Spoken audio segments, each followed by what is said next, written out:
Hey, y'all, welcome back to the Don't Mom Alone podcast. I'm your host, Heather McFadden, and this is the place where I get to walk alongside you and connect you with people and resources so you know that you don't mom alone. And in this episode number 526, I'm welcoming to the show Tara Hopkins.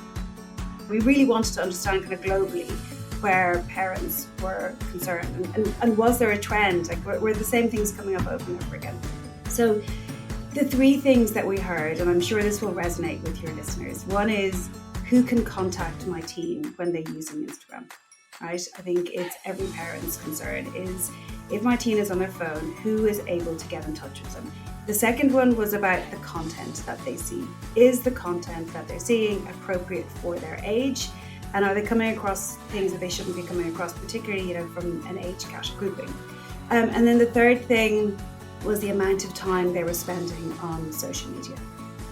Tara is a mom of two teenagers. She's also the global director of public policy for Meta. And if you don't know what Meta is, it is the multinational company, technology company that owns and operates several social media platforms that you may be familiar with and use every day, like Facebook, Instagram, Threads, Messenger, and WhatsApp.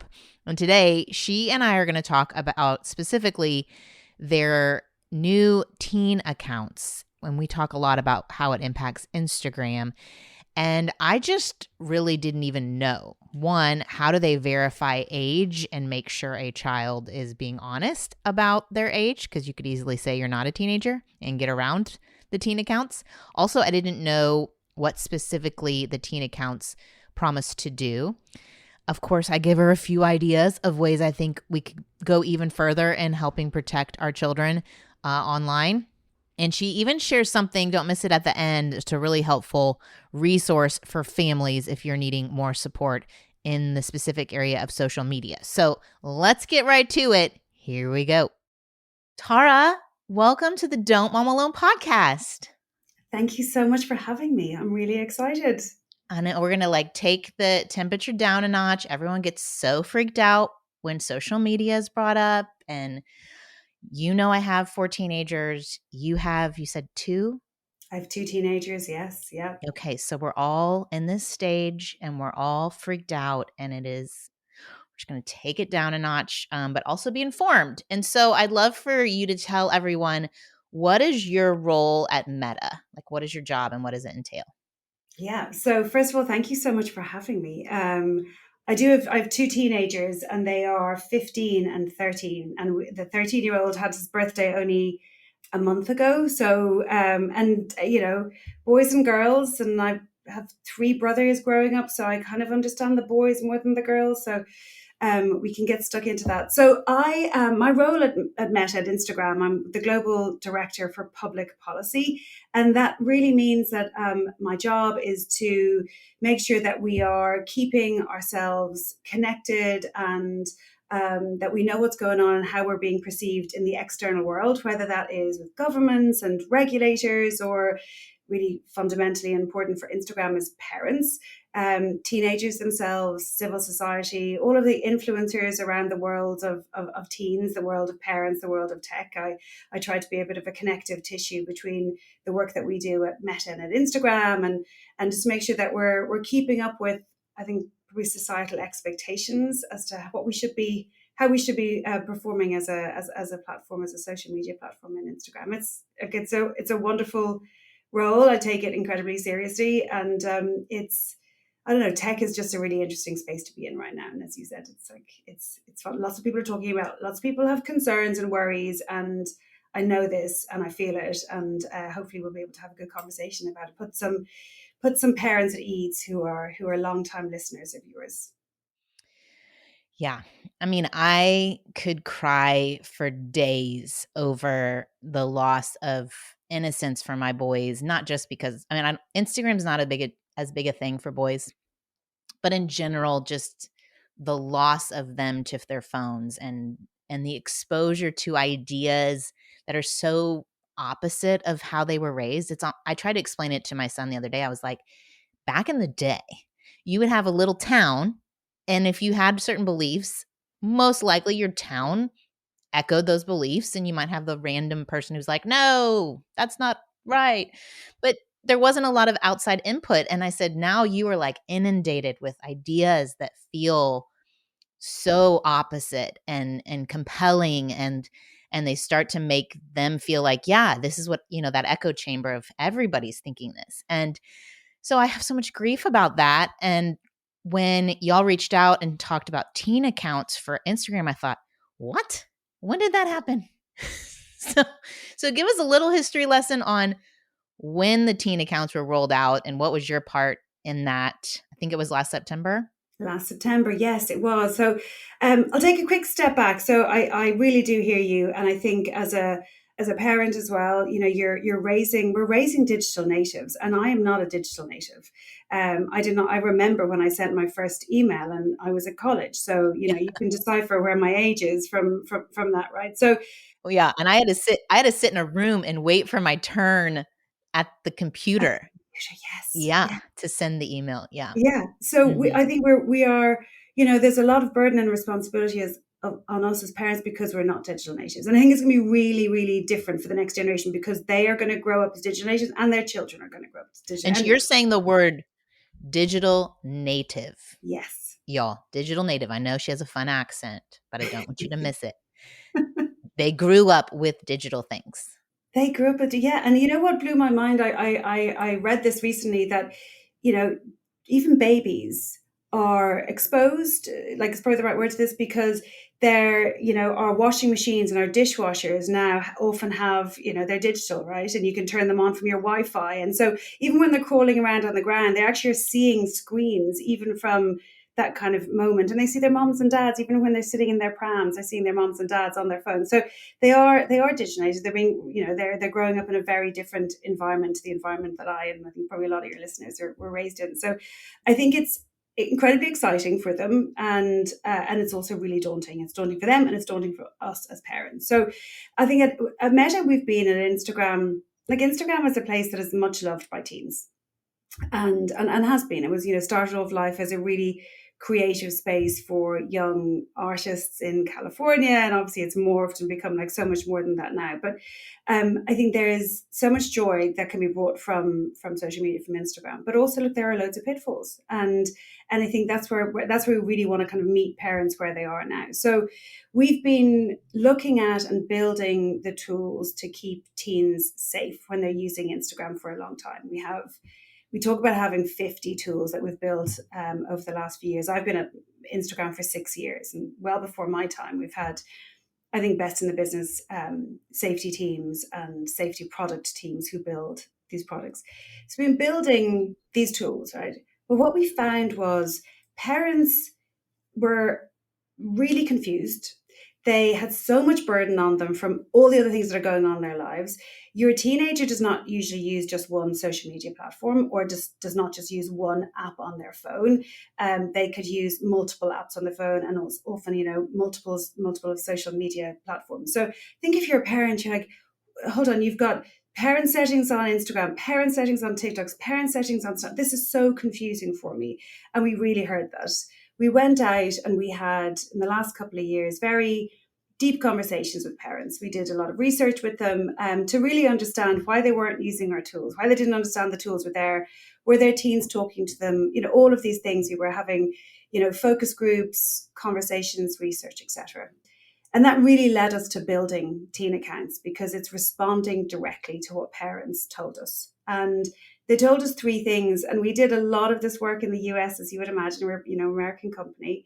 But we also spoke to parents in Europe and in Japan and India, in Africa. We really wanted to understand kind of globally where parents were concerned.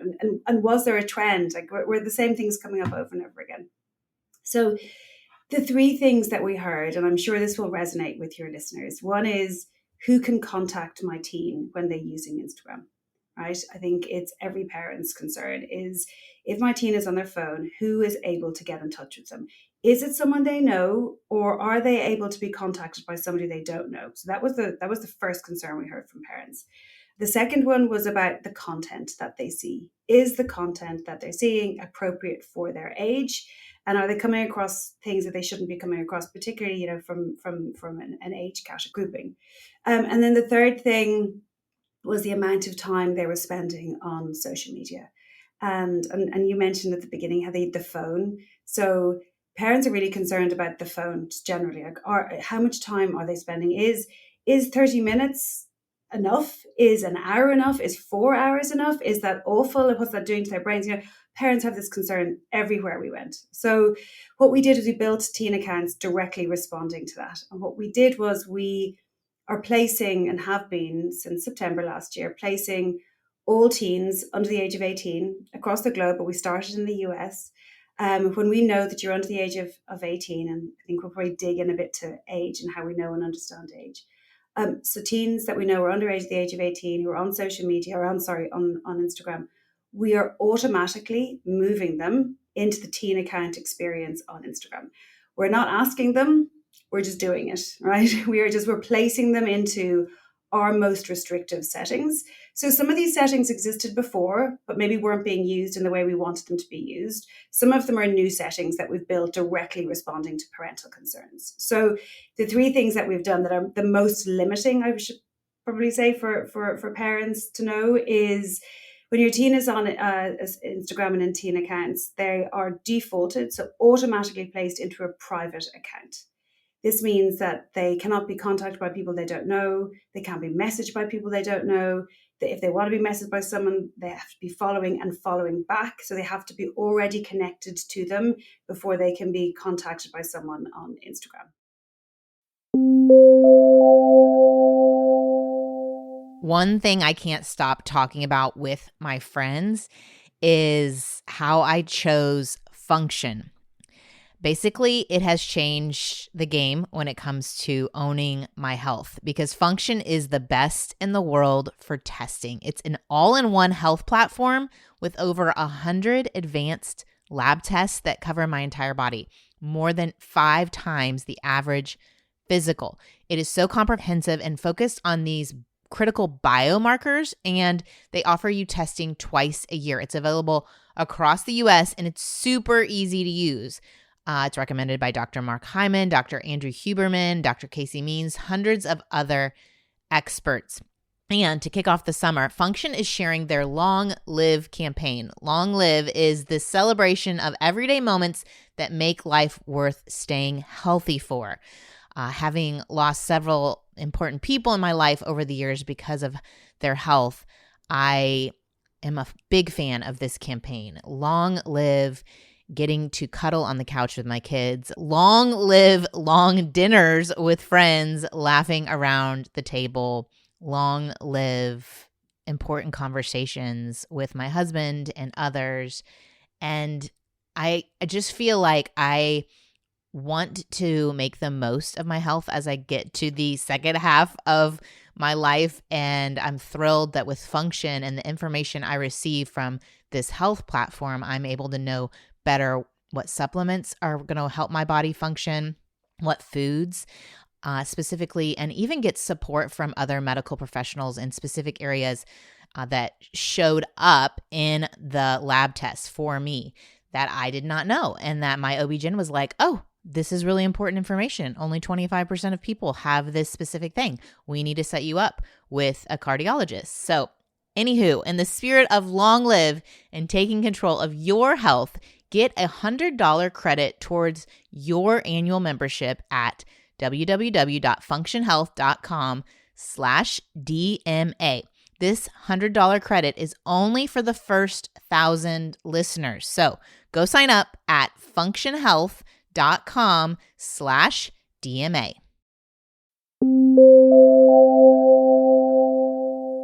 Question about that with my DMs, even though I'm a public account, I see some DMs, but there's some that's like a request DM. Yes. It's a whole nother folder. Do they have that where it's like a request, or they don't No, even have that? They don't have that. So it's only if they're following and following back. Okay. So it is really very restrictive if you're under the age of 18, if you're a teen. The second thing we've done is we've placed every single teen under the age of 18 into what we describe as the sensitive content control. So we place them into our most restrictive settings for the content that we can see, and we can dig into that in a bit more detail as to how we do that, and what's different between the sensitive content control, which is what we recommend to teenagers, versus content that is violating our platforms and we do not allow in our platforms, and we certainly do not recommend that to your teen. So, And I don't think people recognize that sometimes. Like I told you that my husband works at a software company. yes, In the tech world, and they do their best to not allow, quote unquote, the bad guys to use their software. But they have people on staff whose job is to continually oh be yeah, watching out, because it's like a tool can be used for good or for evil wherever you are. Any tool. Water can be used to save someone's life who's thirsty or drown. yeah, Like every tool has the option for evil to use it. And so there are people who are using Instagram and putting content out there that is evil and violates yeah, what you all set as standards. But the job of keeping up with the evil yeah. it's a lot. And I know that some parents who listen, they were asking, what is Meta's, like, what do you guys define as sensitive content? Like when it says sensitive, I'm sure we all could have a different definition of what that means. Yeah, it's a great question. Actually, I should have said at the beginning, Heather, if I ever talk in any kind of like tech jargon, tell me. Um, Okay. yes, it's an important question. So we have numerous layers for how we look at content and what can be posted on Instagram and kind of meta platforms more broadly. Content that is violating. So we've got very, very strict policies about what you can and cannot post on our platform or share on our platform. And you can imagine what that would like. Nudity is not allowed to be shared. Anything to do with obviously child exploitation is absolutely not allowed on our platform. And we have whole teams, we have more than 40,000 people across Meta who are trained and who work on safety issues across the platform.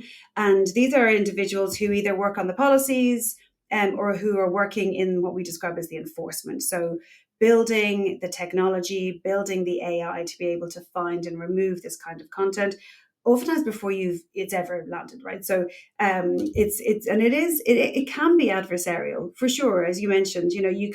People try to get around our rules, which is sometimes why we don't publicly talk about every single detail of our rule, because it is really adversarial in that space, particularly if it's anything that's like drug related, right? Because these are criminal gangs, and so they're constantly trying to come up with ways to get around rules wherever they are, whether it's on social media or any other way. So we have strict rules around the content that we allow. We go a step further then with the content that we would recommend to a user. So to somebody who uses our platform, we take a step further because we want to be able to recommend content that we think is appropriate for them, whether you're a 50-year-old mom like I, or if you're, if you're a 24-year-old. We want you to be able to see the content that's appropriate for you, and that we take that bar higher because we're recommending it.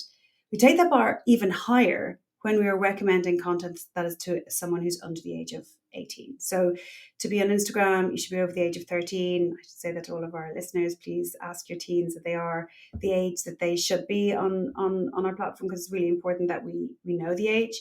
And then we will be recommending only content that we think is appropriate for your age group. So, and then what we do is this sensitive content kind of bucket, for want of a better word, is content that it's not violating our policies. It might be content that's okay for an adult to see, but we wouldn't want a teen to see it. And we certainly wouldn't want to be recommending it to a teen. The example I often give is like trailers for movies. So trailers for movies like The Godfather, or even more, kind of humorous or benign videos, they could show violence in them or a car crash in them. They might show bad language because something like The Godfather, right?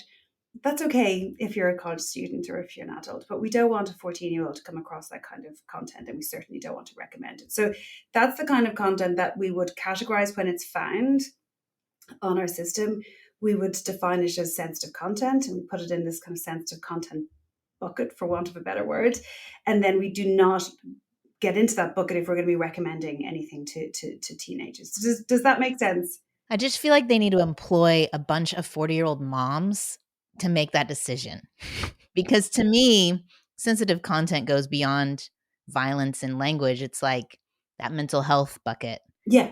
that like body image bucket. The again, I don't have girls, but I just feel like have friends who have precious daughters that I just want to protect their little hearts, and like it Yeah. may not trigger as sensitive content, but it is completely devastating I this think probably child. most of the content you just talked about would It be more, would. yes, it would. So anything to do with eating disorders. So, it's okay if you have suffered from an eating disorder and you're in recovery to talk about that on Instagram. And I think that's important. Don't want to stigmatize that.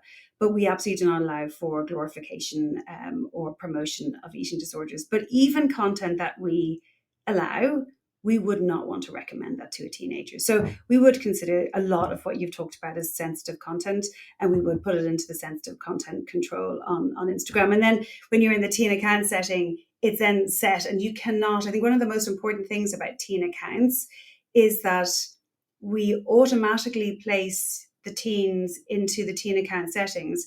What's different and really new, and I think industry leading, is that if you have a younger teen, so if your teen is under the age of 16, we don't allow them to change any of those most restrictive settings without getting the parent to approve that change. And that's really a fundamental change that we've made on the platform. And the way it works is if any of your listeners do use Instagram, so let's say you have a private account. So your teenager has been placed into the teen account experience. As I said, we don't ask them. We give them a bit of notice. We tell them, we say, hey, we're going to put you into this new protective. We call it protective because that's a word that teens respond to. They don't like the words restrictive. We all remember being teens. We don't like to be restricted, but they do appreciate protection. Okay. So we give them a bit of notice. We tell them we're going to move them into a teen account experience, and then we move them across. And let's say they've had a public account, we move them into a private account. If they then go into their settings to try to change that private account back to a public account, a little pop-up comes up and says, you can't change the setting unless you get your parent to approve it. And then they have to then set up this very, very simple process. And we've really simplified it because we heard from parents, they were confused. And listen, I've tried to set up parental settings on various different social media platforms for my own children and being completely confused and frankly almost given up. So I get it. We made it really simple. And then the parent can give approval. But what we really hope is that it precipitates a conversation between you and your teen to say, hey, I saw you want to change your account to a public account. Why do you want to do that? Let's talk about it. I would be more comfortable if you had a private account, particularly maybe in these early years when you're first navigating this new space. So you cannot change your most restrictive settings, including the time settings that we've set. So we've restricted time as well on Instagram, and you can't change those without getting your parents to approve it. So that's really the most fundamental change. And if you're that older teen, if you're 16 or 17, we recognize that you're in a different spot. And again, this is really based on parents telling us that they want their younger teen to be in the most protective settings. And they, as parents, want to be much more involved. And they want to know that even if they're not involved, that their teen is in the most restrictive settings, right? So we've really kind of leaned into that for the younger teens. And then if you're an older teen, you're still moved into the teen account experience. You can't get away from that, but you can make some changes if you want to. You have a little bit more autonomy around that. And all of this is so great. And you know that this question is coming, that I know that kids lie. Yes. And I know that they might have the primary account that's true and saying their true age. Yeah. And I've had it where I'll get the recommendation, hey, you may know so-and-so. And it's like a second account that a friend's child has started with some clever name. Mm-hmm. Like there is the role of meta. And then there's the role of parent. And yet on all of these social media accounts, because I think to me, again, Instagram isn't the biggest issue in our home. I'm just so curious why there isn't ID verification. Like what is maybe the practical side? Maybe it's too costly. I know kids still have fake IDs. I mean, there's always some way that kids can get around everything. But like, why would you not have ID verification is my first question. And then second, like you have teens. Do your kids have accounts? what is like your experience and all the evil you've seen? What is your recommendation? So there's two, like Yeah. ID verification and then your own experience. Yeah, yeah. And again, really, really want to dig into, particularly around age. I mean, my own children's experience, let's talk about it, because I've made all the mistakes that everyone else has made.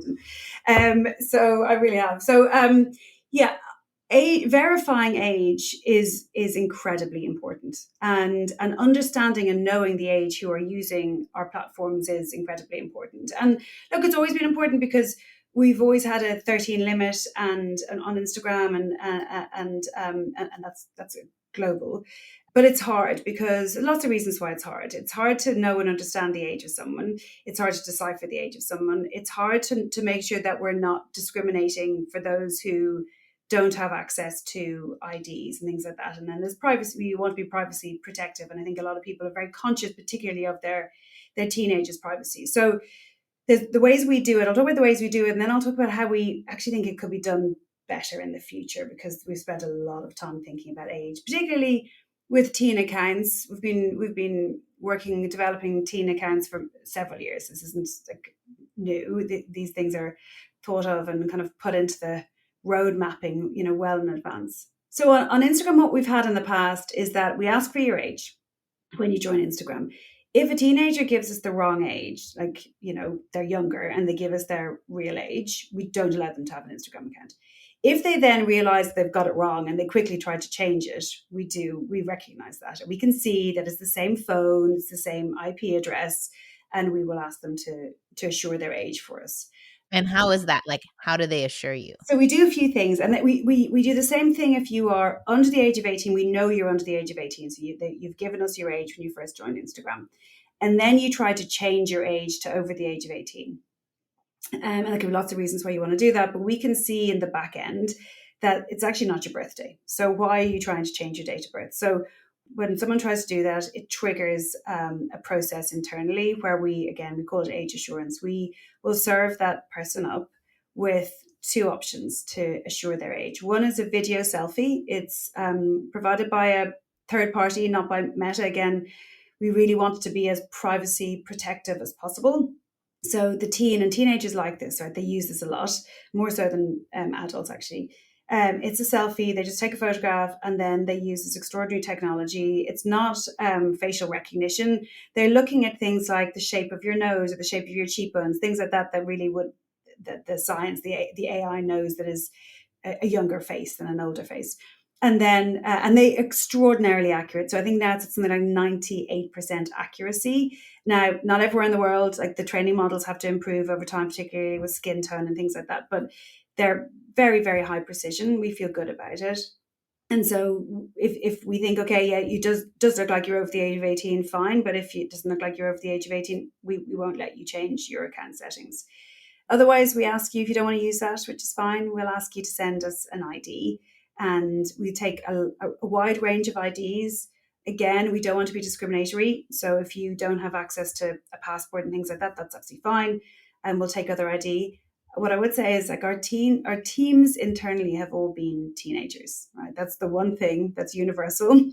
And we've all tried things like fake IDs, right? I mean, most of us, when we were going to college and things like that. So a lot of Irish students, we come to America, I'm Irish. So you have a drinking age of 21, we have a drinking age of 18. There was a lot of fake IDs going around when people came to the States for summers. So we really do know that. And we look at IDs and we really verify IDs to make sure that they are the real thing. So we do things. We also look at other things. So we look at signals on an account. So if an account is reported to us, let's say an account is reported to us for bullying, because that's something, we get. I've done that. I've filled out that report Oh, before. good. And then they said, no, it wasn't. It was fine. And I was like, no, it was not. This is where we need some moms up in Meta. Okay. Okay. More moms. We got Tara. We got Yeah, there are a few moms, yeah. But no, because it can be really contextual, right? Bullying can be very, very contextual. That's not an excuse. I would love to know no, why I know, but yeah. you didn't do anything with that. But so let's say you report someone for bullying. We actually just check the account when that report comes in to look at the age. Even if it's not being reported for an age violation, we still just look to see what the age is on the person on that account. And we have like human beings who are reviewing these accounts, who will go through an age process.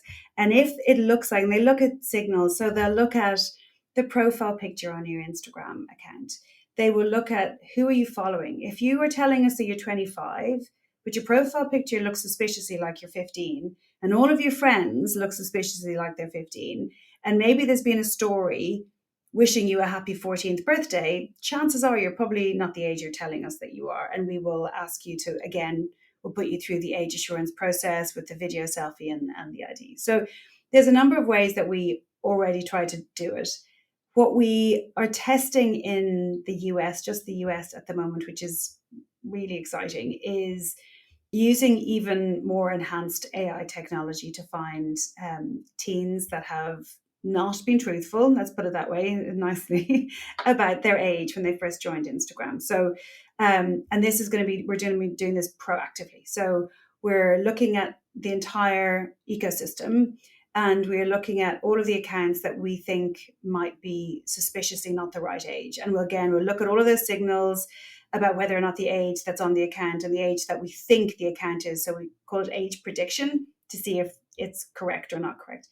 If we have high precision that we think that you are not telling us the correct age, what we're going to do is we're going to move that teenager into our most restrictive settings, just like teen accounts. We're just going to move them across. We're not going to ask them permission. We're just going to put them into what we describe as safety settings, move them into our most restrictive settings. So that's something we're testing in the US right now. We have to get it right, but it might be frustrating for people that they think we're really slow. We can be slow. I get that. But some of these are like really fundamental sweeping changes that will often set the pace for the rest of the industry. So we want to get it right. And what you don't want to be doing is like there's a 24-year-old who's married and has their first baby, and we've like put them into a most restrictive settings on Instagram accidentally. Now, look, we'd rather do that than get it wrong. So we're doing that, and then we hope to be able to roll that out globally in over the course of the next year or so, which I think will really change how people experience the platform. I hope moms are hearing, just to step in for a sec. I hope Yeah. that they're hearing how much money Meta is spending. You said like 40,000 on safety, and then you've got these people that are analyzing accounts, and the development of a new technology is never cheap. Like everyone's saying, Meta isn't motivated to protect our kids because when they do, it costs them financially. And I'm like, it seems like you all already are spending a lot of money, but I also know, Meta makes a lot of money. I get it's a money thing. I feel like, and one person was like, how is Meta educating teen users on the risks of an algorithm, of the addictive nature? And I was thinking to myself, I think the educating about risks is our job. Like the educating about risks is my job. Your job is to do what you can. I think that my one suggestion on the teen accounts is, why do we even need suggested videos? Like, do we even need that section? Like, have it be like they post their pictures, they see their friends' pictures. We don't need to see anybody else's pictures ever if I'm not following any of those people. Like, that just needs to go away. Then we would probably, a lot of people would be very happy. But as far as risk, like, how are you empowering your own kids as you're like, do they, again, to go back to the question, do they have social media? What's your rule? Because everybody wants a line. What's the line? When do I give them a phone? When do I give them social media? So I kind of went on a little bit of a rabbit trail there, but Yeah, that's great. So I agree with you that parents know their teens obviously better than anyone else. Certainly better than anyone at Instagram or Meta. You know your teens, and you know the language of your teens and how to talk to your teens about risk. I do, though. We do take risk and the safety element really, really obviously as our like number one priority. We want teens to come to Instagram and have a good experience, and they frankly want their parents to come to Instagram and their moms and to have a good experience. So there is, I think we launched teen accounts in the full knowledge, really and very genuinely, that this might mean that teens use Instagram differently. It might mean that some teens leave Instagram. They don't like the idea of this.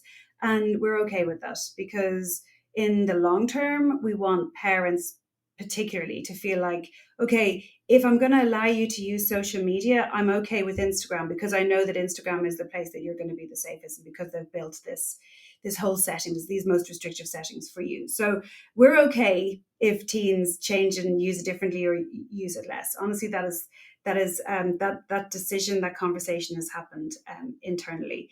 We do try to educate parents and teens. So a couple of things we've been doing is, one is when we do, I mentioned that we have given teens a bit of forewarning. I think it's a few days notice to let them know that they're going to be moved into the teen account experience.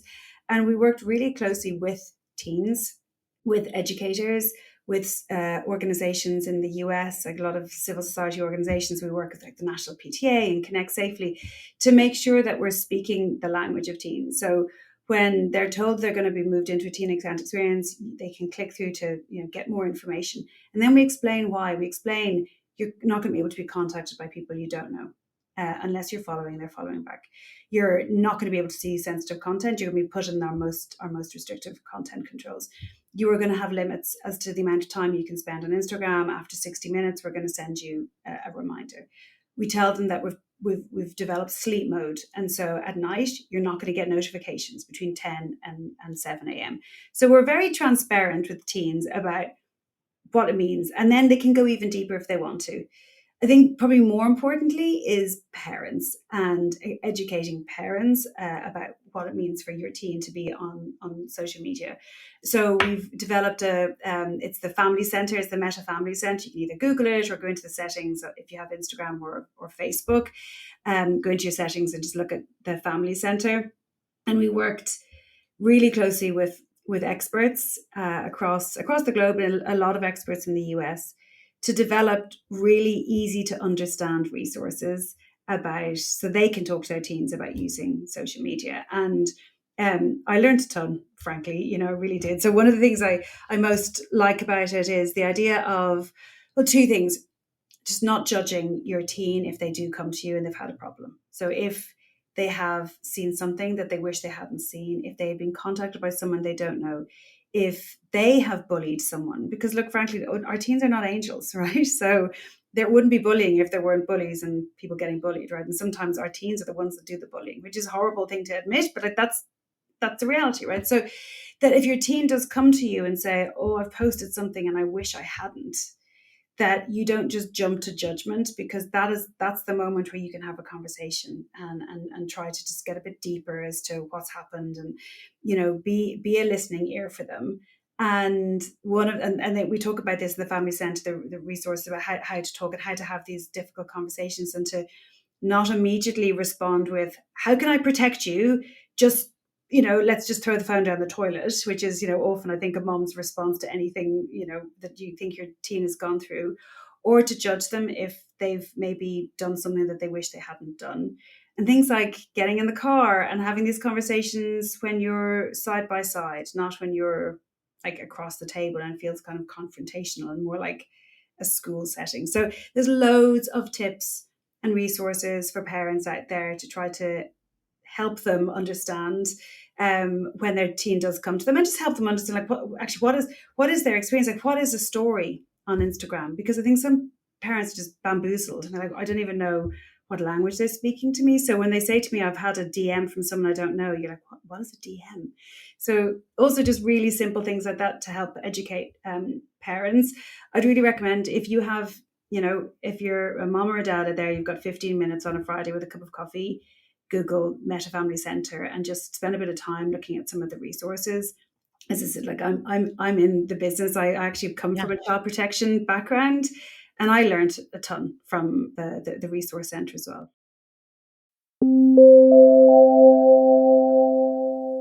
One thing I can't stop talking about with my friends is how I chose Function. Basically, it has changed the game when it comes to owning my health, because Function is the best in the world for testing. It's an all-in-one health platform with over 100 advanced lab tests that cover my entire body, more than 5 times the average physical. It is so comprehensive and focused on these critical biomarkers, and they offer you testing twice a year. It's available across the US, and it's super easy to use. It's recommended by Dr. Mark Hyman, Dr. Andrew Huberman, Dr. Casey Means, hundreds of other experts.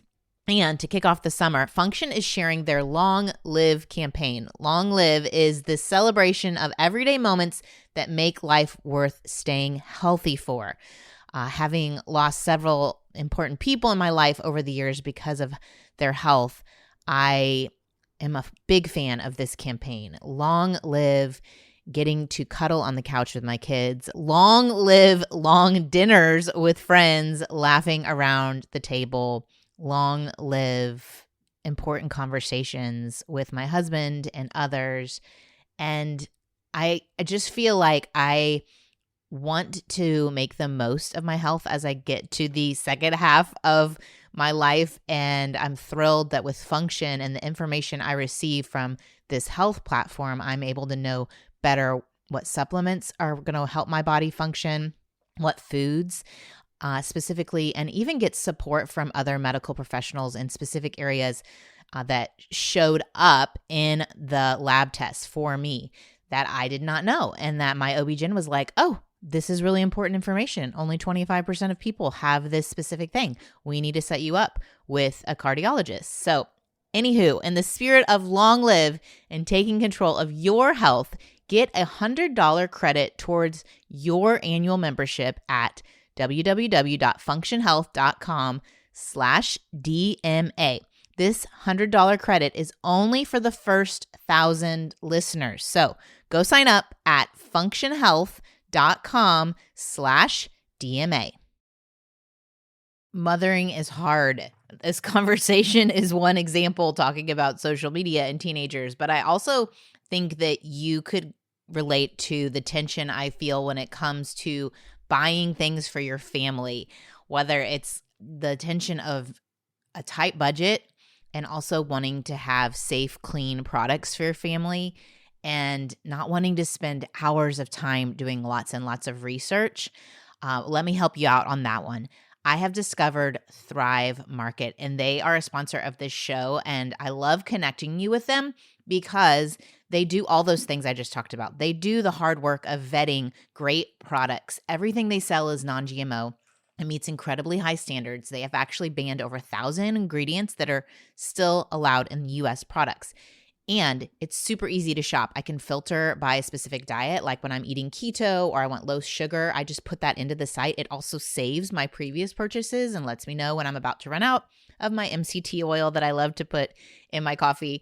And I love that not only does it make it easy, save me time, and everything's vetted, but they have really great brands like Primal Kitchen and Siete and Simple Mills that are typically up to 30% less than what I pay at a traditional store. So I'm saving money, I'm saving time, I'm getting the products I love, and they make it so easy to shop, especially if you are on a budget or you have a specific child on a diet or you're on a diet that you have to watch what's in your products. So simplify your routine.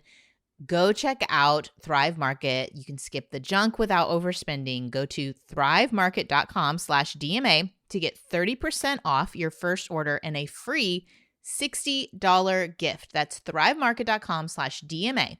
thrivemarket.com/DMA. Okay, so what age do your kids have social media? Because I know so many people ask me, they're like, ask her, do Yeah, her kids of have it? course. So both of them only when they were 13. I will be really honest with you. The pressure, I didn't get pressure from them on Instagram so much.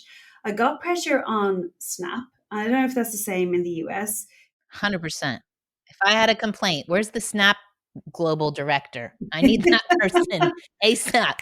Snap right here. I need that person. That's the pressure because they want to That's how be they in communicate. the group chats, yeah. And they love to communicate, and it's like it's fast and it's quick and it's easy and like And it goes away. it goes This away. is why I think they like it.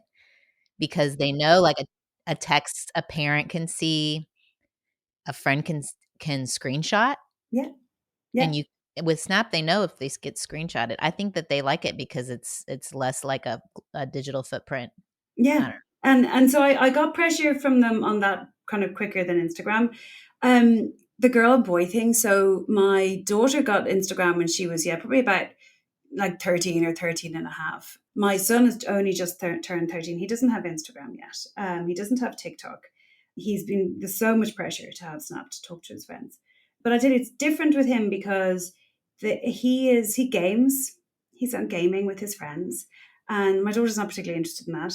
So that's a different experience for me. I don't game. I've never been particularly interested. So I've really had to. And in some ways, I think it's great because it's strategy, and he's talking to them, and I can see the benefits of it. But at the same time, I, like any other parent, like, I think an hour is enough on a Saturday, or should I let them have it? Is it okay to have that midweek? Probably not. That doesn't feel right. But maybe other parents are. So I think it's a minefield. And then YouTube Shorts. Oh my God! So Oh, my that is, my stars. son is YouTube Shorts all over it, and so that's sports stars, footballers. I think that's a space that I think when he speaks to boys, as opposed to maybe Instagram, which my daughter adores, and she doesn't post. I think this is the other thing. Is like, I think you parents might think that their teenagers are doing a lot of posting, and oftentimes they're not. They're scrolling, they're looking, they're finding reels, and they're sharing it with their friends. They're all having a giggle about a reel. Like, there are, these things are humorful. Sorry, I should say. And so, a lot of teens are just connecting over things like that. It takes a lot of risk is what I found. Like if they do end up posting like a carousel of pictures Yeah, and they get a lot of pressure, like how come I wasn't included in one of the pictures? And totally. I mean, even for boys, I find that is it is why they don't post Yeah, because it's terrifying. They get so much feedback. yeah, and they're using it, they're using it to they're using social media often for entertainment, and then they're using messaging to chat. And then and the other thing that we've seen in research is that teenagers will jump from one app to the other. And that's very normal behavior. And so, I think as a parent, you have to realize that they might spend 5 minutes here, and then they'll jump over to another social media, and then jump over to another social media app. And so they do really jump from one to the other. And then on their phone, they'll have other apps. They'll have like sports club apps.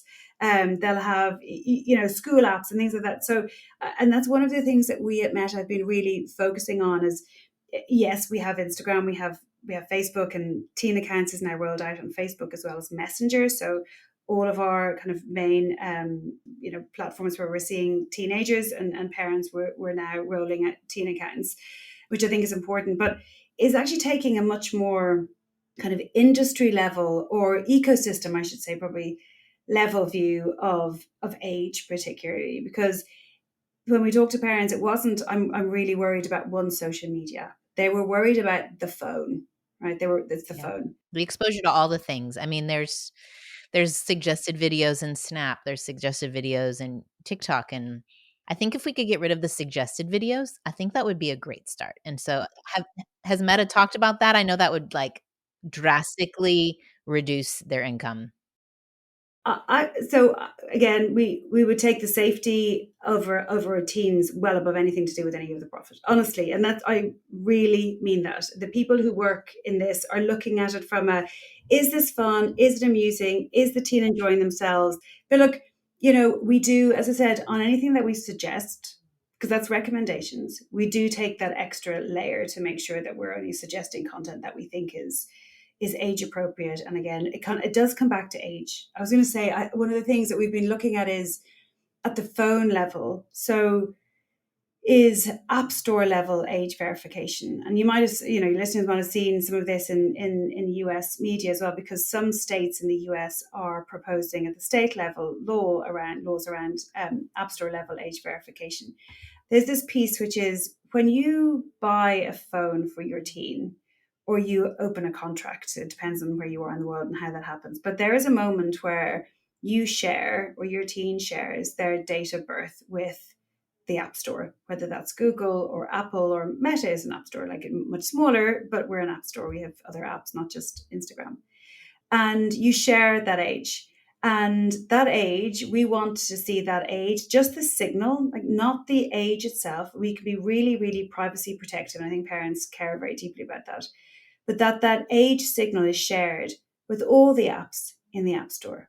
So Instagram, say you've told us you're 15, we've done age prediction modeling on you, you look like you're 15. And the signal we're getting from the App Store is that you're 15. We're going to feel pretty good that you're 15. And it's that extra layer. But let's say you're telling us you're 20. Our age prediction is kind of saying, I don't know, this person could be 17 and a half, right? Because it's hard. The difference between a 17 and a Yeah. half year old and a 19-year-old is very, very Yeah. difficult to tell. But we can see the signal from the App Store is that you are, in fact, 17, right? Then we know that you're probably 17, and we can either age assure you, like send you through that process that we talked about, or just make sure that, the system knows that there's a very, very high precision likelihood that you are a different age to the age that you've told us on the platform. That's App Store level age verification. And we Yeah. think that That makes sense. it makes sense, doesn't it? And I think for parents is that you don't want to have to give the age of your teen constantly, right? You don't. There's Yeah, something. or have to stay on top of it. Like, it feels like a thing that I don't want. I've got a lot to manage in my life. I got Yes. a lot of I got my own stuff, okay?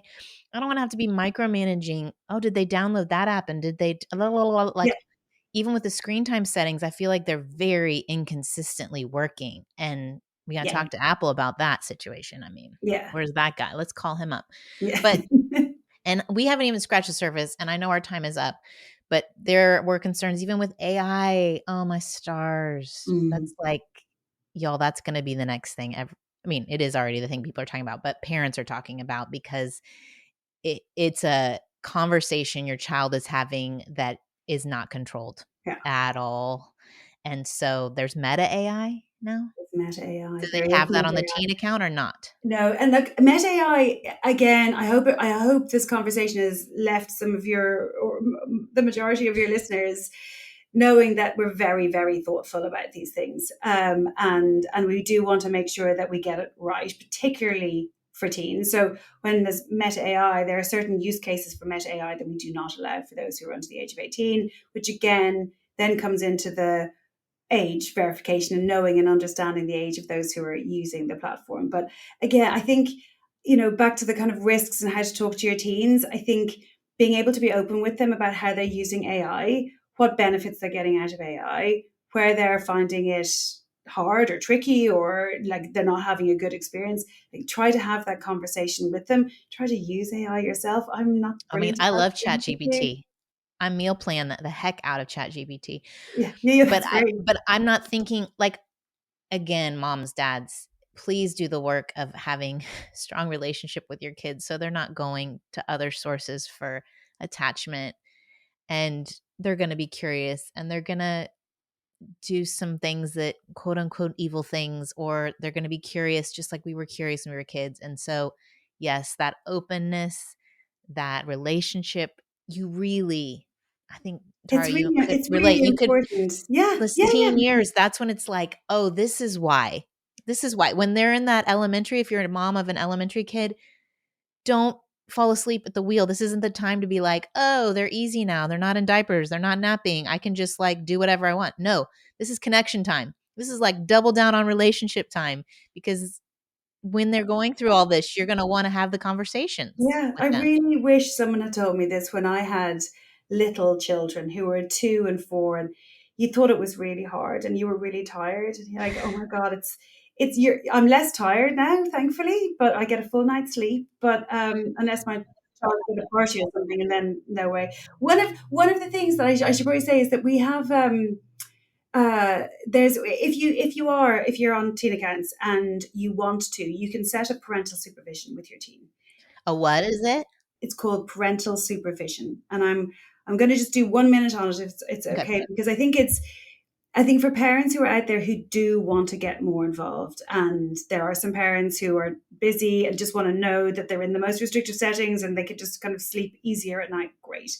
But some parents just want to, particularly of younger teens, want to get more involved. And so the parental supervision function that we've set up, so this is if your teen wants to change their settings, they're forced to set this up, but you can do it anyway. You don't have to wait for your teen to do this, right? You can go into Instagram and you can ask your teen to join you and be supervised by you. I do this for my daughter who's on Instagram. And what we've done with parental supervision is we've given parents more insights into how their teen is using Instagram. So if you want to go into it, you can just go a bit deeper. So there's 3 things I wanted to particularly flag for people. One is on messaging. So you've got your DMs, your IG direct messages, which is how your teens are going to be communicating with their friends, and we thought really long and hard about whether or not we should allow parents to be able to see the messages. And some parents said, "Yep, I want to see what my teen is saying." Other parents said, "No, that feels like it's a step too far. It's kind of reading the diary." So, but I do want to know more about what my teen is doing in these DMs. So what we've got in the supervision tool is a dashboard, and you can see who your teen has been messaging, the names of the accounts, who your teen has been messaging over the last 7 days. And that will just constantly be refreshed. So hopefully it allows you to think, okay, who is that person? Do I know them? Do I know their mom? How come you're messaging them a lot? What's going on? So you can you can dig a bit deeper, but without actually seeing the message, which I think we've struck the right balance. But look, That as feels like a counselor told me it's like helicopter parenting isn't actually getting involved. It's just having a view. yeah, It's like you're not actually in there answering the DMs for them, but you have a good view of what's going on. And that's actually in some of the, especially sophomore year of high yeah. school, they need you to be present, but not overly involved, but available. Yeah, and look, we'll get feedback, and we only launched this back in September, so it's not even a year old yet. So that's one thing. The second thing you can do is if you want to, in the time restrictions. So we have this new feature called Sleep Mode. We've tried to really, I think you mentioned this. We've tried to really simplify the time limit reminders we have, because parents are like, "I'm so confused. You've got these three different tools, and I don't know how they all work." And so we've simplified them. We only have two. We've got time limit reminder after 60 minutes.